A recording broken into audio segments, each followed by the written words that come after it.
जय श्री कृष्णा, राधे राधे। आज आप सुनेंगे ढोलकपुर की सच्चाई लोक कथा। बहुत पुराने समय की बात है। एक गांव था।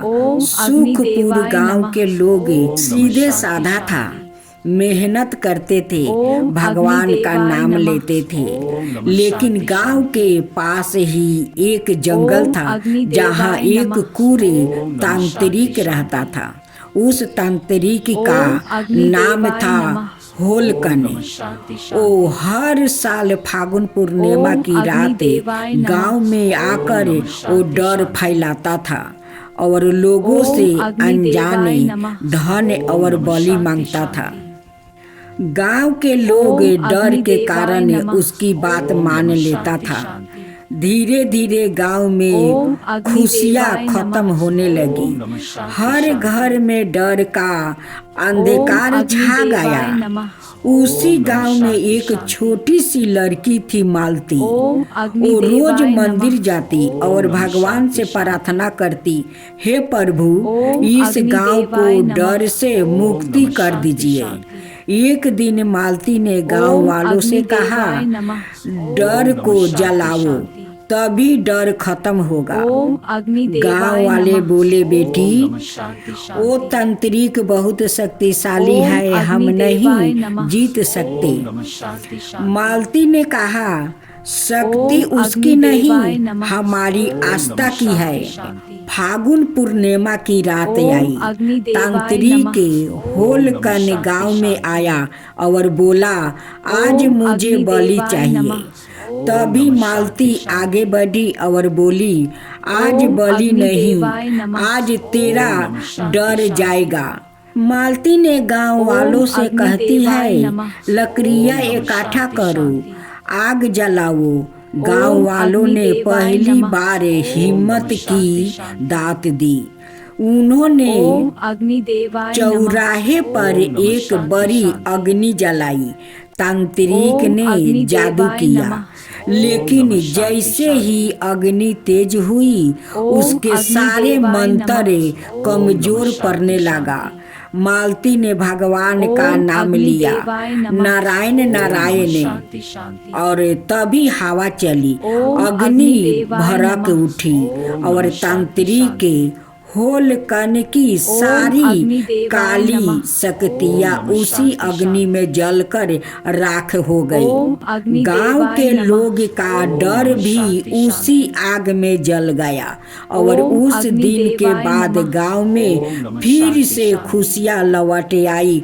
तब बोलो, होलिका माता की जय, होलिका दहन की जय। इसलिए होलिका दहन सिर्फ एक परंपरा नहीं, बलि का संदेश है। डर को जलाओ, बुराई को खत्म करो, अच्छाई की जीत हमेशा होती है। भगवान नाम और आस्था सबसे बड़ी वो शक्ति होती है। होली का हार्दिक शुभकामनाएं करती हूँ। आप सभी के होलिका माता सुखे रखे, सुरक्षित रखे। होली भाई दूज कथा। पौराणिक कथा के अनुसार एक नगर में एक बुढ़िया रहा करती थी। उनके एक पुत्र और एक पुत्री थी। बुढ़िया ने अपनी पुत्री की शादी कर दी थी। एक बार होली के बाद भाई ने अपनी माँ से अपनी बहन के यहाँ जाकर तिलक कराने का आग्रह किया, तो बुढ़िया ने अपने बेटे को जाने की इजाज़त दे दी। बुढ़िया का बेटा एक जंगल से गया, जहाँ उसे एक नदी मिली। उस नदी से बोला, मैं तेरा काल हूँ और मैं तेरी जान लूँगी। इस पर बुढ़िया का बेटा बोला, पहले मैं अपनी बहन से तिलक करा लूँ, फिर मेरे प्राण हर लेना। इसके बाद वो आगे बढ़ा, जहाँ से उसे एक शेर मिला। बुढ़िया के बेटा ने शेर से भी यही कहा। इसके बाद उसे एक सांप मिलता है। उसने सांप से भी यही कहा। जिसके बाद वो अपनी बहन के घर पहुंचता है। उस समय उनकी बहन सूत काट रही होती है।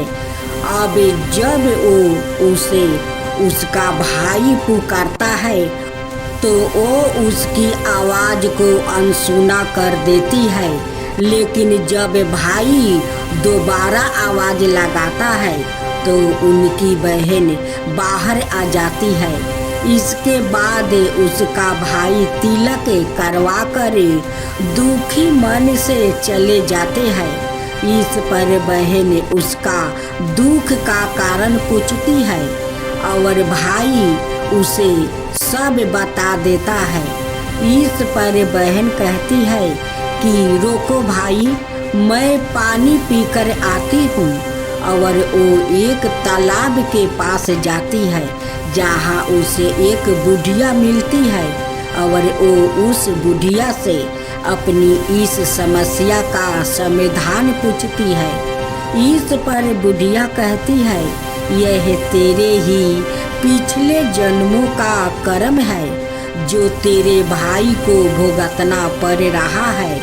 अगर तू अपने भाई को बचाना चाहती है तो उसकी शादी होने तक वो हर विपदा को टाल दे तो तेरा भाई बच सकता है।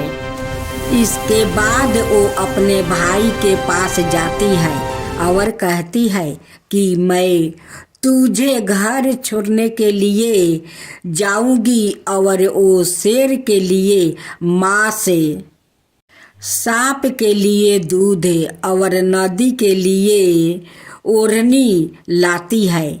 इसके बाद दोनों आगे बढ़ते हैं। रास्ते में उन्हें पहले शेर मिलता है। उसकी बहन शेर के आगे मांस डाल देती है। उसके बाद आगे उन्हें सांप मिलता है, जिसके बाद उस बुढ़िया की लड़की उसे दूध दे देती है और अंत में उन्हें नदी मिलती है जिस पर वो ओढ़नी डाल देती है। इस तरह से वो बहन अपने भाई को बचा लेती है। दूसरी कथा, एक गांव था। उस गांव वालों बहुत सारे लकड़ी इकट्ठा किया था कि पूर्णिमा के दिन होलिका को जलाएंगे। उस दिन सभी गांव वालों के घर घर में सादा चने के बरी बनाया जाता है उस होलिका में डालने के लिए। जब पूर्णिमा के दिन होलिका को जलाया जा रहा था, सभी ने अपना घर घर से वो सादे चने के बरी ले जाकर उस होलिका में डालती है। उस होलिका में जो बरी बच जाता है वो लोग अपना घर लाते हैं या प्रसाद के रूप में सारे परिवार में बांट कर वो प्रसाद खाते हैं और कहते हैं कि ये तो होलिका माता का प्रसाद है। जो लोग इस प्रसाद को खाते हैं वो अमर हो जाते हैं। इसलिए सभी ने अपना परिवार में प्रसाद के रूप में वो बांट कर खाते हैं। उसी दिन एक घर में एक औरत का एक ही बेटा था। उनकी उस दिन मृत्यु हो जाता है। उस औरत उस होलिका से नहीं बरी लाई थी और नहीं अपना बच्चों को खिलाई थी या नहीं खुद खाई थी। कहती है कि होलिका तो एक लाश के तरह है, कोई भला उस लाश में फेंके हुए बरी कोई खाता है। इसी बात के कारण होलिका माता को क्रोध आ जाता है और उनकी बेटा को मृत्यु हो जाता है। उस औरत को रोते हुए देखकर होलिका माता एक बूढ़ी का रूप धारण करती है और उनकी घर पहुंच जाती है। कहती है कि क्या हुआ रे बेटी, क्या हुआ, क्यों रो रही है, तेरा बेटा को क्या हुआ है। वो कहती है कि हे बूढ़ी माई, मेरा बेटा आज के दिन मारा गया। देखिए आज सभी लोग होलिका को जला रहे हैं और मैं अपना बेटा को मृत्यु पर रो रही हूँ। बुढ़िया माई कहती है कि अपना आँख के आंसू पोछे, तू होलिका माता के अपमान किया है, उसी के कारण तेरा बेटा का आज मृत्यु हुआ है। तू जा उस होलिका में देख कहीं बरी पड़ा है या नहीं, अगर पड़ा है तो उस बरी को उठा कर ले आओ, खुद खा, अपना मृतक बेटा का मुख में डाल दे। अगर होलिका माता का कृपा होगा तो तेरा बेटा जीवित हो जाएगा। वो बुढ़िया माई का बात सुनकर उस औरत उस होलिका के पास जाती है और उस लकड़ी में बड़ी खोजती है। खोजते खोजते एक जाला हुआ बड़ी मिलता है, उसी बड़ी को उठा कर ले आती है। वो अपना मृतक बेटा का मुख में डाल देती है और खुद प्रसाद के रूप में वो खाती है। उनकी मरे हुए बेटा होलिका माता का जयकारा लगाते लगाते उठकर बैठ जाता है। अब तो उन्हें देखकर बहुत आश्चर्य हो जाती है कि ये तो होलिका माता का वो जले हुए प्रसाद बेटा का मुख में डाल दिया। मेरा बेटा होलिका माता का जयकारा लगाते लगाते उठकर बैठ गया, ये तो चमत्कार हो गया। अब मैं भी हर साल होलिका में सादा चना का बरी लगाऊंगी और वहाँ से लिया कर खुद खाऊंगी, खुद अपना परिवार में प्रसाद बांटूंगी। तब से सभी लोग जो होलिका माता में वो बरी डालती है और जो वहाँ से मिल जाता है वो लिया कर वो अपना अड़ोस पड़ोस में प्रसाद के रूप में बांटती है और खुद परिवार में खिलाती है। तो बोलो होलिका माता की जय, होलिका माता की जय, होलिका दाहन की जय, होलिका दाहन की जय। सत्संग सुनते हुए और साधु सेवा करते हुए काफी दिन हो गया था। अब उनके मन में आया कि ठाकुर जी कैसे दिखते हैं, कभी उनसे मिलना चाहिए। बहुत दिन तक उन्हें ठाकुर जी नहीं मिले तो उन्होंने गुस्सा आ गया। उन्होंने ठाकुर जी से नाराज होकर कहा कि पहले तो मैं बिना नहाए खाता था, अब आपके लिए मैं नहा कर खाता हूँ और आपको अर्पित करके खाता हूँ। और पहले मैं कभी कंठी माला और तिलक आदि नहीं लगाता था, पर अब मैं आपके लिए गले में कंठी धारण करता हूँ, माथे पर तिलक लगाता हूँ, केवल आपके लिए। प्रभु आपके लिए मैं इतना कर रहा हूँ, आप मेरे लिए क्या कर रहे हैं? क्या आप मुझे दर्शन देंगे? प्रभु उनकी यह बात सुनते ही तत्काल प्रकट हो गया। प्रभु संतों के वचनों को सत्य करने के लिए सदाए तत्पर रहते हैं। सत्य संग के प्रभाव से घातम जी का जीवन पूरा बदल गया। पहले तो सोचते थे कि कहाँ जाकर चोरी करना है, और अब वो यह सोचते हैं कौन से साधु कब पधारे और कैसे उनकी सेवा हो। जब वो चोरी करते थे तब सिपाही हथकड़ी लिए उनके बंदी बनाने के लिए घूमते थे, और जब संत समागम हुआ तो लोग उनकी चरण रज को अपने माथे पर लगाने लगे। घातम जी ने एक संत की चरण ली और उनके वचनों का पालन किया तो वो प्रभु के दर्शन पाकर परम भगवत बन गया। कैसे भी दृष्टि हो यदि उस पर संत कृपा हो जाए तो उसके लिए भगवत दर्शन और भगवत भक्ति दुर्लभ नहीं रहती है। इसलिए सत्य संग सबर परी है। सत्य संग से घोरे दृष्टि भी महात्मा बन जाता है। भक्तजनों, आज आप सुनेंगे राधा रानी की कहानी। एक समय नारद जी यह जान कर कि भगवान श्री कृष्णा ब्रज में प्रकट हुए हैं, बानी बजाते हुए गोकुल पहुँचे। वहाँ जाकर उन्होंने नंद जी के गिरहे में बालक का सवंग बनाया हुआ महायोगीश्वरी दिव्या दर्शन भगवान अच्युत के दर्शन किए।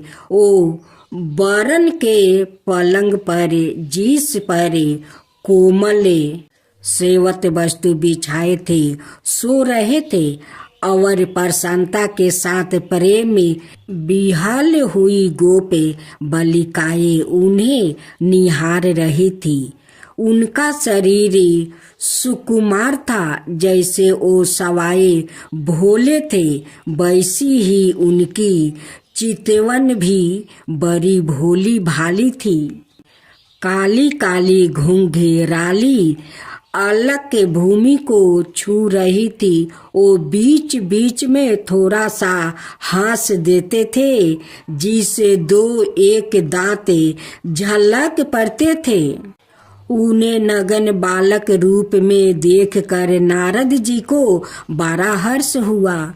उसके बाद महाभगवत नारद जी यह विचारने लगे, भगवान की कांता लक्ष्मी देवी भी अपने पति नारायण के अवतीर्ण होने पर उनके विहार्थ गोपी रूप धारण करके कहीं अवर से ही अवतारिण हुई होगी, इसमें संदेह नहीं है।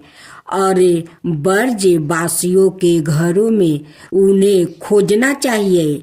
ऐसा विचार कर मुनिवर ब्रजवासियों के घरों पर अतिथि रूप में जाकर उनके द्वारे विष्णु वृद्धि से पूजित होने लगे। उन्होंने भी गोपों का नंदन में उत्कृष्ट प्रेम देखकर मन ही मन सबको प्रणाम किया। दत्तेंद्र और नंद के मित्रा महात्मा भानु के घर पर गया। उन्होंने उनकी विधिवत पूजा की। तब महामान नारद जी ने पूछा, साथो तुम अपनी धार्मिकता के कारण विख्यात हो, क्या तुम्हें कोई सुयोग्य पुत्र अथवा सुलक्षण कन्या है जिसे तुम्हारी कीर्ति समस्त लोकों को व्याप्त कर सके। मुनि वर के ऐसा कहने पर भानु ने पहले तो अपने महान तेजस्वी पुत्र को लाकर उसे नारद जी को प्रणाम करवाया। तदंतर अपनी कन्या को दिखाने के लिए नारद जी को घर के अंदर ले गया। गिरहे में प्रवेश कर उन्होंने पृथ्वी पर लौटती हुई नन्ही सी दिव्या बालिका को गोद में उठा लिया। उस समय उनका चित्त स्नेह से विकल हो रहा था। कन्या के अदृष्ट और असूत पूरब अधिभूत स्वरूप को देखकर नारद जी मुग्ध हो गया और 2 मुहूर्त तक एक टक निहारते रहे और महान आश्चर्य में पड़ गया। फिर मुनि ने मन में इस प्रकार विचार की, मैंने स्वच्छ कारी होकर समस्त लोकों में भ्रमण किया, पर ऐसी अलौकिक कन्या कहीं भी नहीं देखी जिसके रूप से चराचर जगत मोहित हो जाता है।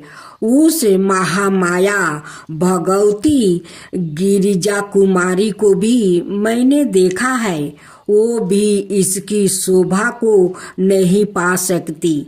लक्ष्मी, सरस्वती, कांति और विद्या आदि देवियों इसकी छाया को भी स्पर्श नहीं कर सकती। अतः इसके तत्व को जानने की शक्ति मुझ में किसी तरह नहीं है। अनाए जन भी पराये इस हरि वल्लभा को नहीं जानते। इसके दर्शन मात्रा से गोविंद के चरणों कमलों में मेरे प्रेम की जैसी वृद्धि हुई है, वैसी इसके पहले कभी नहीं हुई थी। ऐसा विचार कर मुनि ने गोप परवर भानु को कहीं अनंतरत भेज दिया और एकांत स्थान में वो उस दिव्या रूपनी कन्या की स्तुति करने लगे। स्तुति करने के बाद नेत्रों से आंसू बहाते हुए बड़े ही विनय युक्त स्वर में बोले, हे हरि वल्लभे, तुम्हारे इस पूजनीय दिव्या स्वरूप को देखना चाहता हूँ, जिसे नंद नंदन श्री कृष्णा मुंद हो जाएंगे। महेश्वरी, तुम शरणागत और परांत भक्त के लिए दया करके तुम अपना स्वरूप प्रकट कर दो। या निवेदन करके नारद जी ने तद प्रीत चित से उस महान नंद माई परमेश्वरी को नमस्कार किया और भगवान गोविंद की स्तुति करते हुए वो उस देवी की और देखते रहे। जिस समय वो श्री कृष्णा नाम कीर्तन कर रहे थे, उसी समय भानु सुता ने चतुर्दश वर्षी परम लावण्य में अत्यंत मनोहर दिव्या रूप धारण कर लिया। तत्काल ही अनाये प्रजा बालकों ने जो उसी के समना अवस्था की थी तथा दिव्या भूषण और सुंदर हार धारण किए हुए थे, बाल को चारों ओर से आवृत कर लिया। उस समय बालिका की सखिया उसके चरणोदक की बूंदों से मुनि को सींच कर कृपा पूर्वक बोली, महाभाग्य मुनिवर, वस्तुत आपने ही भक्ति के साथ भगवान की आराधना की है, क्योंकि इस रूप के दर्शन तो ब्रह्म आदि देवताओं को भी दुर्लभ है। उसी अधिभूत रूप के उन विश्वामोहिनी हरि प्रिया ने किसी पुण्य के फल स्वरूप आपको दर्शन मिले हैं। ब्रह्म ऋषि, उठो उठो, शीघ्र ही धैर्य धारण करे, उसकी परिक्रमा और बार बार इसे नमस्कार करे। क्यों तुम नहीं देखते कि इसी क्षण यह अंतर्ध्यान हो जाएगी, फिर उनके साथ किसी तरह तुम्हारा संभाषण नहीं हो सकेगा। उन प्रेम बिली सखियों के वचन सुनकर नारद जी ने 2 मुहूर्त तक उस सुंदरी बाला की प्रदक्षिणा करके साष्टांग प्रणाम किया। उसके बाद भानु को बुलाकर कहा, तुम्हारी पुत्री का प्रभाव बहुत बड़ा है, देवता भी इसका महत्व नहीं जान सकते। जिस घर में इनका चरण चिन्ह है, वहाँ साक्षात भगवान नारायण निवास करते हैं और समस्त सिद्धियों सहित लक्ष्मी भी वहाँ रहती है।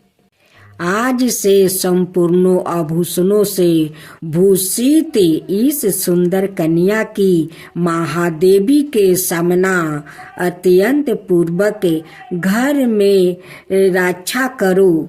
ऐसा कहकर नारद जी हरि गुण गाते हुए चले गए। साभर श्री श्याम सुंदर गोस्वामी जी, सेवाधिकारी श्री राधा रानी, मंदिर बरसाना, जय जय श्री राम। अब दूसरी